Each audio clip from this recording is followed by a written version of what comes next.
باش تماشاوان تلفزيون روجافاج برنامه روشو بير ريزو سلافي من بوا وبو مهواني مي ريز دارجي هنا مجارة خلقا برنامه ما ايرو والسر كيشيا ورگرانا زاراوان دسمانه كردي دا وكي كوتي تزانين ورگرانا زاراوان پرزگريك وكيشيا كا دحمو زمانان دا ليجو داهي او كو زمان دن او جبو ورگرانا زاراوان ليفاگر هيا لي زمان كردي دا تاروشا ايرو السراسري كردستان و لروجاوای کردستان به تایبەت جی تنها ت لێڤەگەر بۆ یەکگرتنا زمانی کوردی تنەیە و هەروسا جی ji bo wergirana zarawan jî ev jî pirsgirêkeke ku dikeve aliyê yekgirtina zimanê Kurdî de çarçovaya vê mijarê de em ê mêvanê xwe ra gelek bikin ji xwe mêvanê me jî mamosta Osman Ahmed wergêr mamosta bixêr û herwisa mamosta Nêçîrvan Ebdilezîz ew jî wergêr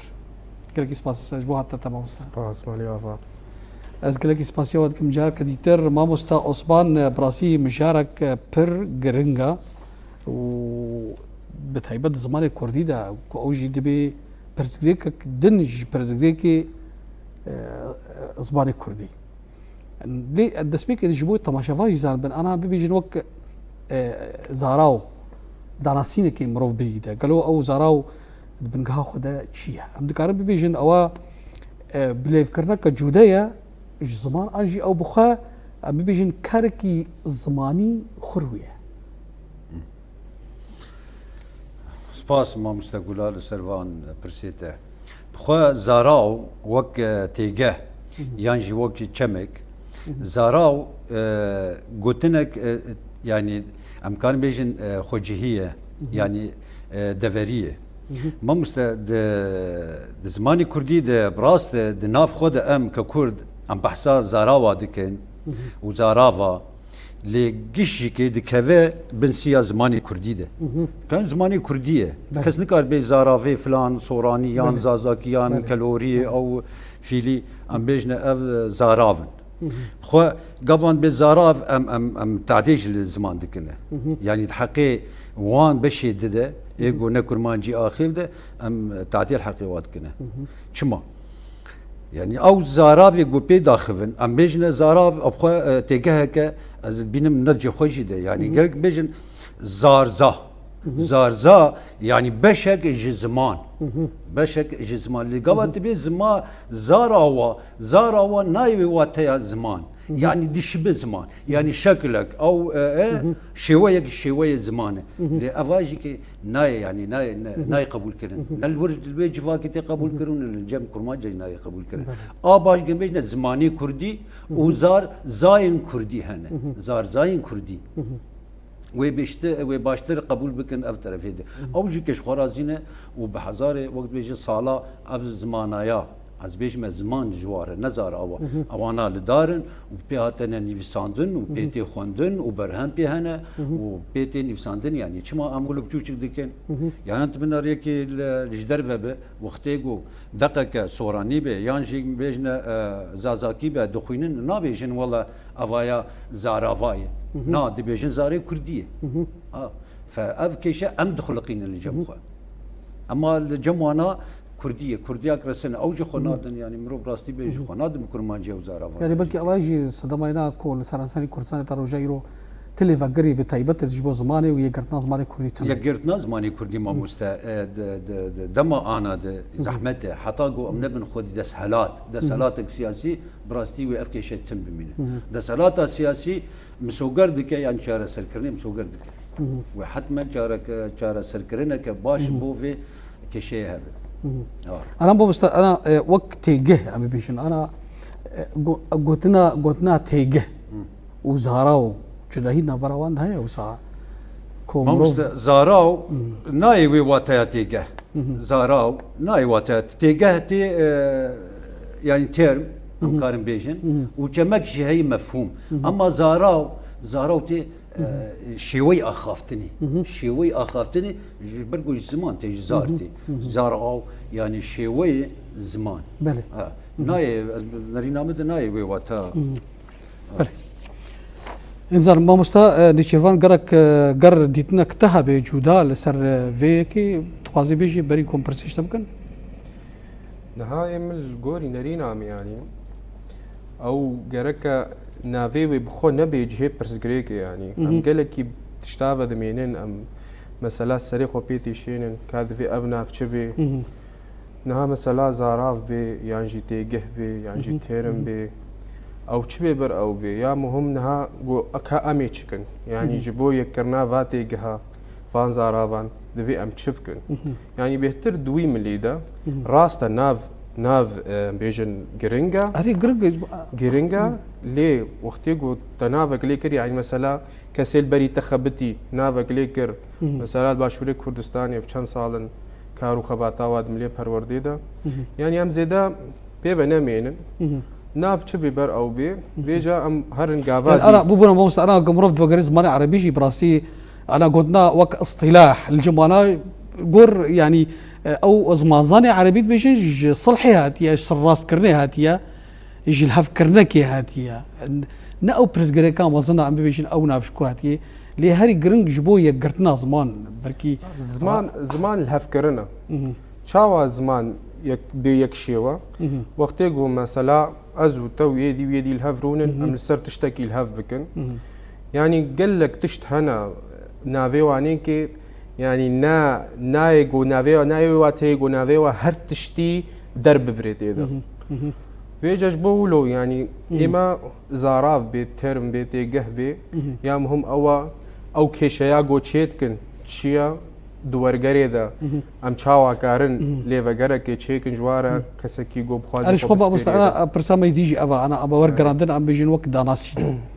تشيا قالوا او عند كارب بيجن كو او كاركي وقت جهيه يا زاراويه كاركي تني زمانيه ورقراندن بله شخو پیشی مروف کاری چاوا ورگری بده داناسین ورگر وکا ام بیجن پنجره که مروفی کسی گو زمانی خوی دایی که زانیش خوا زمانه کی دی نزانی کاری دریا وی پنجره را لزمانی دی میزینی لچانداوی میزینی لجواکاوی میزینی يعني او ريا يعني جي او برا قوت تجهيني خلكي دن جواكي دن كسي قوت بزماني ونزاني ورقرة يعني دريا ورقرة دا تهري ديروكا قال لكي ويجياوي ام بيجن سينماوي فيلمينوي تهر تشتيل سر ناسكي فيجا ورقر شيا ام بيجن زمانك هيا زمانك جيدرا ورگر ویکی آرمانج دگری گو تجوی زمانی بین زمانی آرمانج یعنی توین ویسه بقول بینه یعنی جی داگرینه زمانی آرمانج او زمانی گو تخوازه نویسه جی بینه یعنی جی نویسه جی ورگرینه ام بیجن ورگر گریدای هر ملیج یعنی تتشي ملي آبوري ملي هري جرينج دجيانا هر جواكي دا ورگر اشترى بيويستا جبرجو تشج برجو دنيا حمو بهذا جريداية دفيت تيكلية بكي بجواكي ديرة بدولتي ديرة هنگاني ورگر اشترى دبي دملي ام بيجن زانستي دشخوا ام بيجن لينجكي السركية هيمانك السركية يعني هكر ملتك بخوازي بيش بكوي دبي زان بكا اف ملتين دن شكرنا ام بيجن ما كبرتوك هنا برتوكين زانياري زانستي ين هاري ام بيجن ليفجرن لجيهاني تفي يعني هكا ملتك بخوازي خو بقهني وان ملتين قبرين هاكي بيش فتشونا بيش كتينا وكا بناف دكن جركا وي وابرتوكا بيني بيجام يعني ورگر رولاي جركي جرنجا دجوا كذا ده هر ملي ده بيوستيام روف ورگري هاي بله ما مستا أنها وقت بيجي الجور زماني عربي أنها قبل يجي موجود أو اصطلاح مصطلح وإشوار عربة ولو بركي دما نوجند أز بيجي كتنا اصطلاح الجمع عربة يجي ونا نشكر عندها بركي تصاصلا بيستعد بيا برينا دما كنبي لي الجمع كردا قتنا زارا وقتنا تيجه هر قتناك بيجي كنوجنا ليه قالوا أم بيجن أنا وقت تيجه وقت زارو وقت مصطلح زمان عربي ده أم كانوا بيجن يقولوا علي ورقري ده يقولوا نيزيكي هذن هفدو وقت بيجي واتيا اصطلاحي بزمان عربي تاجري الجمع كردا تمام مستر يعني بري فينا بيناسين بورجيري هي ورجير شيء وورجر شيء ورجير يعني الفيدا كردي كرياره برامبري قلتنا انجليزي ترانسليتينج تي اما ورجر انجاما ورجيريه ورجر انجاما شيء ورجيريه يعني الفيدا بترانسليشن ومقارنه بك يعني براور ديال بك حتى قو ام قاربن بقي تيجي خو قال لكم صرت تيجي دولتي بيشكتي هارن زماني بيشكتي دنياي ده عرب شد بيجن شد بيجن برا بيجن اوانات بيجن مصطلح دي بيجن نظام شد بيجن ايما لغوري زماني بيشكتي ام قارن وانا لدو ام نبك يعني الفيدا كي تيرم يا تيجه تيجه شنو خد غير شنو شنو خو ناغر زاراو بتبقى بيفك كرمانجا نافيني يعني اني نجمره نا كرمانجا باكوره يعني كرمانجا باكور هي كرمانجا نافي كرمانجا خوارو او دبيجي اباشور وانا قش كرمانجينه بس كا افغوتنا تيجه شنو خد غير انا غير انا دلاتيني ده مثلا بيجن فرنسيه او انجليزي او ترمونولوجينا او بيجن او تيجه يعني بيجن صحراء وكيجان جوانا بهتري نيزيكي في بيجي في غوتي انا بكرمانجا باكور داخل كرمانجا ما باكوره الفيدري ام تشتيقو ام شخوا رازينه وافدزغه ما بيتر ام تيجه كاردينه يعني تيجه هشتن تشتكي ده تيجه هشتنه قوات تيبك هيجد ويقوتني ده فبو الفيدا كده بمشي المصطلح تير لا مثلا بجن انا مفهوم او مفاهيم وقت تيجه بيتر مفاهيم جهه مفاهيم باشخي مفاهيم جمك هي انا لباشور لبادينا جمك كاردين جمك شونا مفهوم دقره وتيجه شونا تيرم دقره لا انا ببر موسى انا شخوا برزقيك فردا انا مثلا بعربي دبي فهم كرن يعني فهم مفهوم تيجشتي يعني تفهم كر دمكو مرف دبر او بريهاف او تيجه قلت مفهوم بيهتر بكي بيهتر جواب توادي طايق زراف دور توادي ما مست يعني نشف دو برجودانه يعني مرو قارل هفدو بك السيرفي تشيرمي يعني السيرفي مصطلحين مرو قارل هفدو بك نتشتكي دو زحمته إذا باش ما مست أنا حتى بحثا ما مستني شيء ما ده بحثا والجراندين كير وك بانجرة كيكو ملتك قالك جبو خاطريكو چاندا تكنيك عملتي دن تيبجه دريا ورجراني أنا بيجي أو كاري ورجراني وك هناك رخنوان دبيجن زماني عربي بتحب دبيجن كاري ورجراني كاركي اصطلاحية زهراوية قالوا أبغى تشتكي ولو وصاراستا ينقري داي بزمان ذا تبعيه خبا تبعوري هذا شو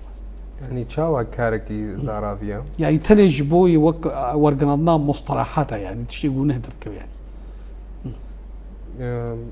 من الجور نرينا من نتني قري داي ويا يعني إنها ورجر نتني مثلا ام بيجن مثلا كزانستي هاي دي ورجريني تفدا ام بيجن مصطلحات انتي واني زماني دي يعني ورجرا رومانا هي ورجرا ويجي هي يعني تفدا قريداي جواكينا بوي كي دفيت كاريبي كسي ورجير كاربي مثلا بيجن رحي وين فيسي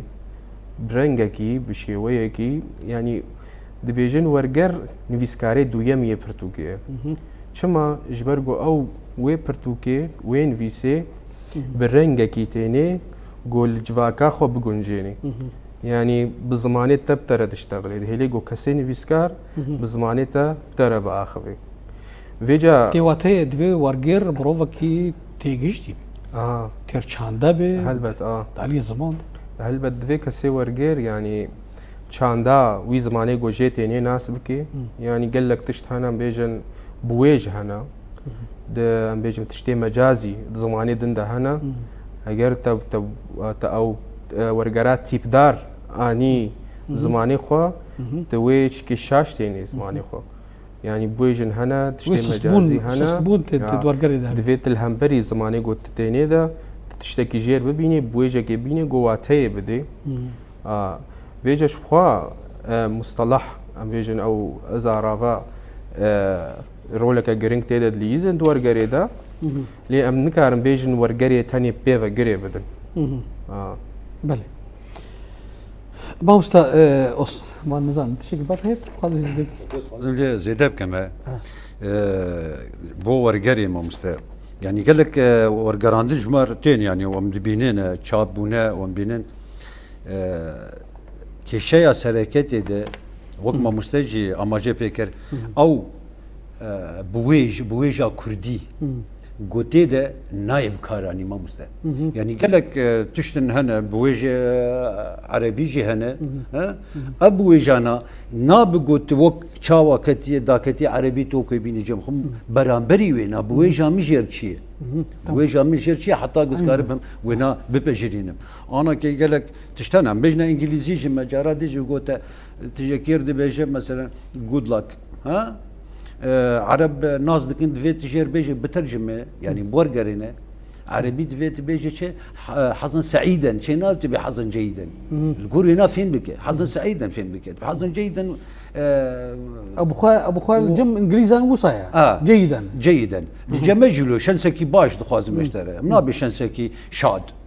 يا شنسكي او لا بيجي هرت بختور به لا امنا من شنسك ام بيجي شنسكي باش فالفيدا كي لغوري يعني بويجي عربا ولغوري شاندا عربي تفيت بيجا شنسكي خوش شنسكي شاد يعني حظا سعيدا شنو بحظا جيدا افا يك دفي امجي كي الغور خبيش يعني بويجي خو عم بقول بن سر زماني خو كراسي خلي انا دام بكردا دو ساتي كرانين دبيجي دبي مروفكي بختوره بخوش هرد بختور به بيجي تخدي حظبه يعني ياد ما مستا يعني كما ورغراندنا ماجي كي براسي بسرنك تم ام خد سبيرنج برغو ام زاري چاندا عربينا براستيش يعني تم ام خد سبيرن زماني عربي وزماني عربي تزانه بيكون زمانك بياني ورغراندنا زماني خو ام يجي بين زماني عربي بيكون نيفيسكار ورغير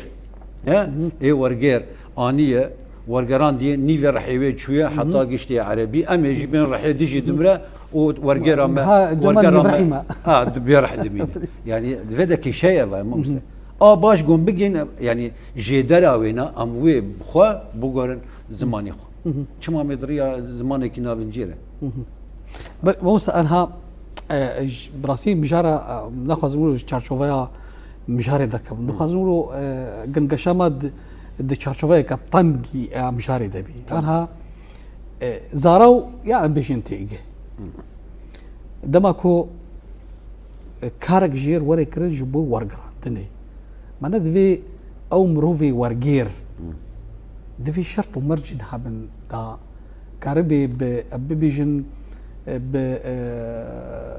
براستي يعني ببيجن بخوشيا وي زماني وغهيزي زماني خواه او ورغير تشي جير غرنكا تشي بيوستيه وي ورغير هيا تمام يعني بري حرتشني ما مستدفيد زماني خوده زماني ديده يعني جهاتي به سركفتي به يعني كاربه وقت بيجي هاوير دورا زماني خو زاني بيچي وچتنه تكفى هندوري زماني كردي ده وقت بيجي يعني مرود دس نشان بك دفيد ترمينولوجيا زماني كردي ده برجهاتي به يعني زاني به اف باي فواياج كوهات جي بيكتي يعني زماني كردي تو زاني بيكاتي زماني كي نوتي جسدی نوتی پیکاتی دوی زانه به اف پیوا کردی جچه پیکاتی گوتکاری به وی گوتنا ها دوارگرینه بوک ترم هاز بیشمه تکاری به ورگرینه زمانی کردی گوتنی کار به زمانی خود تنه سرکفتی به دیشا کار به گرینه يعني بيجن مسوي بسك انا دما كون بيجن زماني خدا سركفتي اري ما خوتي وي واتاي دوي ديروك زماني كردي البت حميكي زعل حميني في سادني بالكردايه مثلا قناتي كردويا جلال بدر خان رشدي كردا امين بدر بوبورا مالا بدر خانيه جواي بخواز مصر زمان ويسان ديا زماني كردي او رجلات نيسي رجل ناسي اي مسيحي ابي جنب الجاره كم بقو جو وك او جراميرا زماني كردي داني دبيكو جوي درس بيكي او صد صالح في هذا دبي جوي درس بيكي معناته لانها انا بدبين انا تشي امن بينن كو قالك هرا بورجير لعمري وا 8 وا زماني كردي دا بر كيما زياده ناكن اي ورق انا ما مستشتر مناكي بينما جبو ورجيري وجبو يعني قاربا بيجن انجامك دفي ناده ما جو بيوستياما بفرنجك ترمينولوجي هي يا ديجي ام بيمشي بمجلده مجلده جديروكا وجه كردي لجمع هذا قام ناس بكن يعني كان اف وجفاني ما اف هالبستفاني ما تشني فساندني وان شو قلت كارتاني شو بيف كارتاني شو تيرم كارتاني انا كي يعني دو مساله كي خوند عبد الرحيم هكاري كيبي بستي لسر زاروكا باش هلبسني فساندني جبو زاروكا جبو نظام شيء كما نهتي دانا كتيه ديروكا وجه كردي نافي دانا كتيه قال لك دانا كتن افاكي مانيه بله نعم بيجر مرجكي بيشي زمان كردي في زمان كردي مش حافظ به على راس جبلي وناجي كي دفت طرفي دنجي طرفي زماني بياني دفت وي طرفي دجي كي يعني برنجك اكاديمي تسوي زماني سكني به او زمان زماني وينا بويجي وينا يعني تدوي شانديجي ده تنقوم ببتده يعني تنكار تبسر كبه جبلي شيء ديانا افحردو نبي هذا جمع مستاني جيفان كات تشاد بين مروفي ورجير جركا يعني ام بيجن ابخو ورجر عندن كاري ورجر عندنا جبلي كو مروفي ورجير د علی زمانی کردی دا وساطی گشتی به کو باشتی دا افجانی کربی د علی ویجه کردی ادبیات کردی حتی جی دیروکا کردی و تفینا ما مستقود و زمانی دنجی ایگو جد ورگلی دویت د جهادی به اکادمی ام بیجن چاوا يعني كسي ورقي راست دوی هاياوي جزماني وي هبي جزماني ديجي وبي دوی سر وقتی هر دو زمانه بي يعني ام بيجن زمان زندية بجوا كيرا پیش دكوي يعني روزانه گوهرتن تيدا چيد بن زماني گو منها پیدا اخفن نو كزماني بري 100 ساليه بله هر دريجي ولويا يعني دوی هر تم فرهنگا بشوپيني فرهنگا زماني بياني فرهنگا زماني كردي دم بدم بيفليتين زيادة كرن بويجليتين زيادة كرن يعني جبو گو كاربي ام بيجن چارچوفيا ورگرا خو سينور بكي كاربي هاي جي هبي دويت مي بشوپيني زان بي چه هيا چتشتي گو دركتي و از بيا هري گرنگ اوا گود بويجا ددي ساز دبيجم يعني بويجي كردي بويجي زماني دي جمها بيج بو كاربي وي متني برنگا كي بيجن باش بگهني كسيگو خوازي وي بخويني نبي نقرأك مروفي ورجير مثلا بيجي درشوني أكاديمي كي بيزان يا كي بشي ورك عندي أنا يكل شاوا بيجي نهال جوري درفتا بيجن قالي كرد لروجافاي كردستاني بتايبت يعني هجرم الهيفيه بن كسك ام كسك الهيفيه بن كسك هبي جو زماني كردي حمو خوند بي برزمانا ويفا بويجيا ويفا وورجر وكزانست خوند بي وام بيجن هاج هرتشتي هبي البت امين كاربن دس بي بكن بيجا الجوري درفتا الجوري الشيانا يعني في كسيقون ها ورجر تكنجي حمون بيجن ورجر ام نكار بي حموله صدي نوت ورجر وكزانست كي نخوندنا ورجر شخو هم زانسته هم هنرا بله بله او لجوري تشي واخب بيش خستيا قال لك جي كتي سكراوا دجبرغو كس نبو مثلا وقتي جوري بريا خسر افابو او هر سي زماني فرمي كردي عربي وسرياني يعني دوابو بلقي عربي ابن كردي كس نبو مثلا يجو ورجران جي او يبخا ام بيجن او يبخل سر خود تعبي حتى ود كاريب وي ورجري بكي بيجا دفي جافك بيافيتن يعني يك جافي بافيجي باشترك ويك بسكني حتى جو ام بيجن هيفيا كسك يقولوا من بله ما مستوى عثمان براسي انا ما مستوى كيفان خلق برجرن قلت يعني أمي بيجن لدرجة ديروكا كردي زمان كردي زمان جي قد خب تاجي أف بريس غريكا أنا هم مستني جيوات بنشان كر سر إن وك بيجي أو بيكانا ورغراندني تنية أها أفاجي نبي بريس غريك دالي أمي بيجن دالي وجه دا مثلا بنيسانا روماني نيسانا تشيروكي تاني نيسانا أستك بركين بيجن هالبستي يا برتوكان راماني يا برتوكنا جواكي يا برتوكنا فلسفي أفاجي بخد بي صدمك جوا صدمه ما مستا جوتا يعني براستي يقولوا قاوا جو دزجه تنبن يعني زانينجه باش انت تذهب من باش ورقري انا فان هذا سبيكرنا تقريبا كيف صالك دودي زعما ده سبيكرنا باش ورقري شي بود زانينجار وجافاده بري تنبو مجبورين يعني تفيت جيام ماشي تفيت سبيبي يعني وك يعني وك حاجات يعني انا ما بس انا امنكارن برتوكي خا بنرخينين يعني او بيفانين جو وك جوجير ورد عن وك اكاديميه جهاني وادبيات عالمي بنكارن شخوار دينن جبرجو بيكان تنه هري امكانيات تنه انا ايلو فان امجرا امادن اماده دكن يعني اموان بيكانا اماده دبن هن بين صال بصال تبين درچوني ماشي دبن درچوني كوليجا ويجا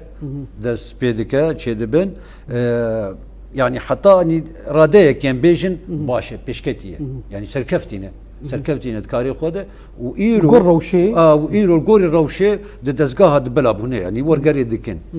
تبيجي تشقيسي استا سركفتنا وانا ام نكارن دس نشام بس باش بونتي ده بوس انا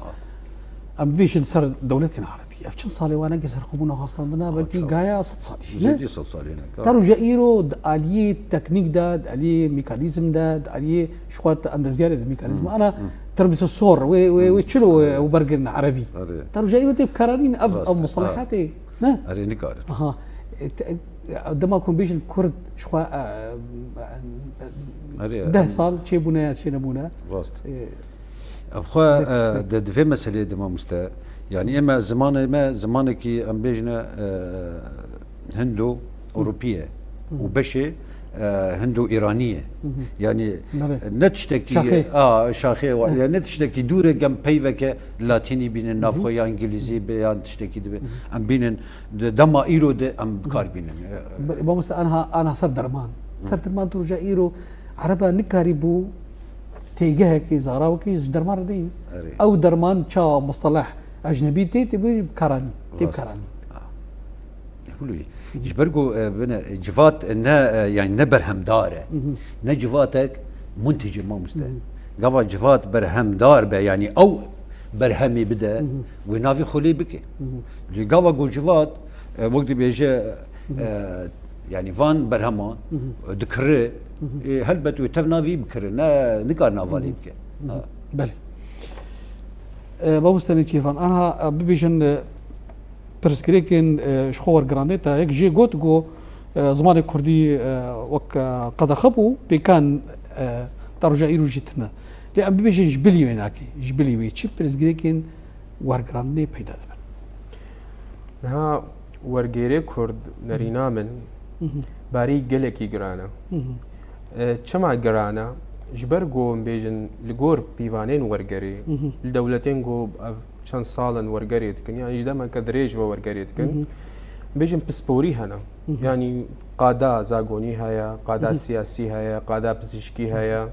هر مجارك وقادة كيوي هيا يعني بيجن باش دا بشكريا بهذا بشكل دا بشكريا يعني كسيغو بسبوري قادة زاغوني بي وی ورگریت که چما به سپوریش برگو سری خوب پیتشینی تیگ هی ناکل ترمی ویناکه جبو ولو او دوی سپور هنگانی ویژن هم بهترش حقیق کاری خود درد کهی و هم جباری ویجی سفک دبی یعنی کسی کی گو ام ویژن سپوری ورگرا بزیشکی به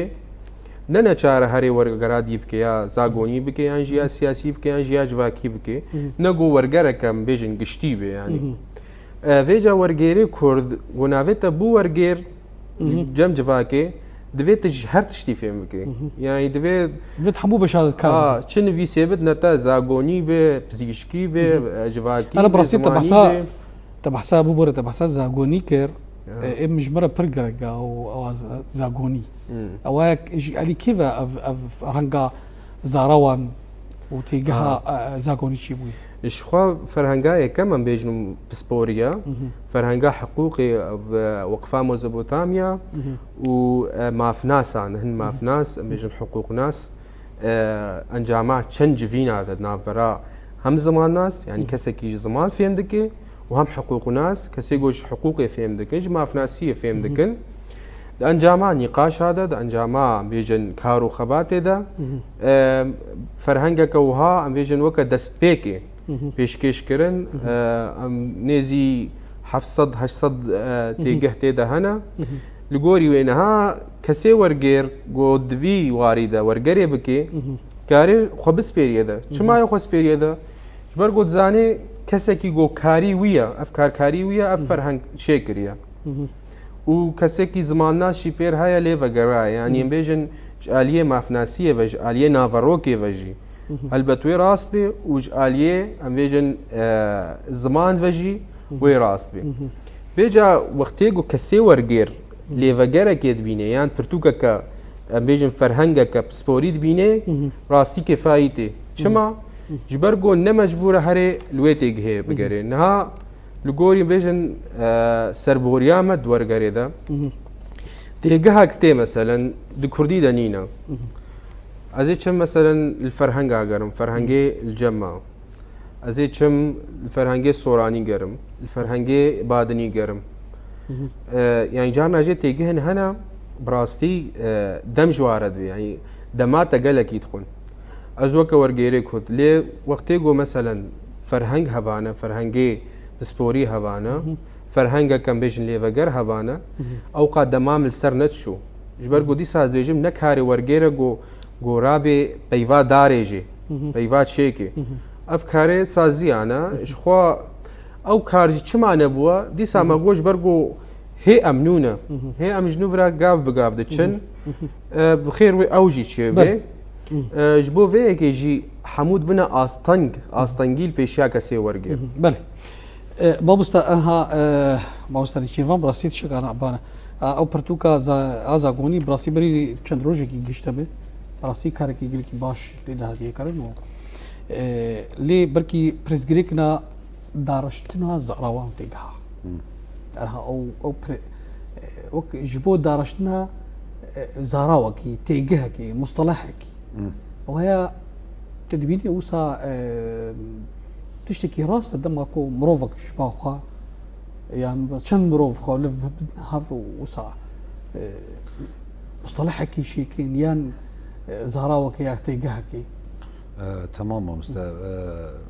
داڕشتنا تێرم یان تێگە بخۆ نکارێ کەسانێ ینی کەسانە نکارێ vî karî bike yanî gava goçêk e ji kêkî jê fêm bike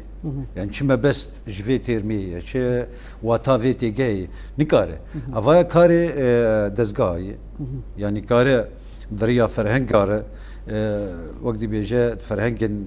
yanî tesîra wê hebe yani bêtir berbela be dikare dwir de te bela bike ev jî ketê cê pirsê yani ev têgeh yani heta kişa radeyê karî cê xwe bikire o kana gotina beyanî baş yan spîde baş yan te çi bêje ji bo sabah helxêr heta naka melhev dûjî nekirî kes nizanim bê katê مەڵای جززیری ئەڤ زوو دەژی گوتیا دلبەرێ سەهر ئێوە avête cerkê min du dox سەهر xweş be فاشكاليك في هي ماموسا اريشه ام نگشتنا وي استا ام قاربن ابخا كورجه جلد في ابايا كورجه سر زماني كردي يعني مجمعه كز لغه كرديه تشبه ام قارن دورد دارشتنا بك جبوغو بربلا بكن و بيجي حمزاني جها يعني الحرشة برشاجي كي جبو بكاراني زماني كرمانجي يعني نجاي وي استا مزماني خو شخوا وقت بيجي زاراو زماني كرمانجي ما قالك بيو خو مجدز دانا ما مستنجيرو ده د سولاني ده بيتر تدبينه يعني بيتر اف ترمي او كرمانجا جيرين كرمانجا نافين كرمانجا نافين كرمانجا نافين ده تكاري ببينه وابيفات بكار بينه او جي كرديه وكرمانجي يعني شيء اريشتنا مستشكي بركي الجموان او درفتا وخندنا زماني كردي بيهتر زول جماعه هلبت اجبركو هاتي بكاراني كتي براتيك ده مو يعني هاتي بكارانين بصاله هاتي بكارانين هاتي بيني بسين فقافا مجبور بينن وتيك بكرمانجي ده اديجم الصلاح 1900 بيشتا بركي زماني كردي هاتي بكارانين الباشورين كردستان جم انا يمنرينك معي يا سوي تلفزيون الجزيره بيجمع يعني عم بخواز زماني كردي يعني ببا زمانك ستاندرد وزماني كرمانجي بزمانك ستاندرد زماني كرمانجا نافين كرمانجا خواروعا باشور اوانا حر لهريم خو بستاندرد يعني ت او ارشتنا امام مست يعني قاوت بيجولا برا زمانك تاني بنا برا زمانك لدفرا خو ستاندرد به يعني كاتش الفيديو يكتيا ما خورترش دبه يعني منخن وي بواري انه زمان ده هوكاركي جهبوني نا برا زمان ببه هوكاركي لافكم بوني وصابي هر زمان سوراني وبي زمانك سبرخسر بخا برا وزازكي بس زمانك سر بخا تيجي كي فيلي بسر بخا مست سينور تنا ناف زماني يعني ناف زماني دفريد يعني كشبا قربه باش سينور تنا قاوت بخواز خو فيري زارافاي كرمانجا او كرمانجيا نافين بك تكار خو فيري بهساني جي فير بي يعني او زحمتي تنيه بله انا صوراني از بيجما صوراني از دخينه مش كرمانجي بيت يعني جي حزدك ما يعني قبل دخينه انا دي زمان فقر سر زاراوان او تيجها انا قوم رفض فقري سر تيجها هردو زارا يكن بس شيء جدابونك هي ده اليه باشغرو ونظام شاوا ودنقاده يعني تيبي دنقدير ده هناك انزين ما بستا شيفان تشدريناته سرفيكي نها براستي زحمتا جو ام بيجن زمانك كردية قرتي ام بسابينن شبرقو ساباندن تيوا تايا جو زارافاي دي تندكي يعني تكيجان زارافاي تكيجان بيجن ديالكتي بسابيني ديالكتي دي تبكي ونكي وقتی گوته سپاندت یکید ویژه ستاندارد ایدی بی قیمت دبن ایدی بی نرخ دبن جبو ویه که ام بیجن نپیکانا لیمروفت کاری چپ کر یا هری باش چیا یک کاری بوانیزی کی هف کی